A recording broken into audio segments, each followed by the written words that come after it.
कडाब सोहराब ॻोठ पुलिस जी हद लासी ॻोठ में बदअमनी फुरूं चोरियूं मंशात आम हुजण करे मुस्लिम लीग नून यूथ विंग पारां SHO जे चवण ते लासी ॻोठ में खुलियल कचहरी को ठाही वई। SHO मीटिंग जो बहानो ॾियण आहे, न पहुतो। थाणे जे वॾे मुंशी पहुची माण्हुनि जा मसइला ॿुधा। इलाइक़े वासी मायूसी जो शिकार रहिया। हुन मौक़े ते थाणनि जे वॾे मुंशी ख़ालिद हुसैन जो त SHO जे हुकुम ते पहुतो आहियां, माण्हुनि जे मसइलनि खे खणी SHO साम्हूं रखंदुसि जीअं माण्हुनि खे रिलीफ ॾेई सघूं।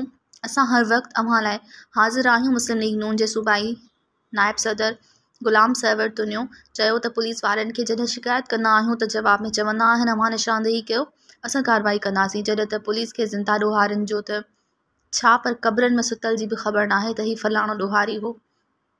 उन त हिते मंशात चोरियूं फुरूं आम आहिनि, मसला न पर इलाइक़ो मसलिस्तान बणियल आहे। हुन जो त पुलिस जी इहा बेहिसी आहे जो अवाम जे दर्द ॿुधण लाइ बि तयारु कोन्हनि। फज़ल ख़ान ऐं ॿियनि चयो त अवाम जी जान माल जी हिफ़ाज़त लाइ पुलिस खे वधि मां वधि कोशिशूं वठणु घुरिजनि जीअं अवाम सुख जो साह खणी सघे।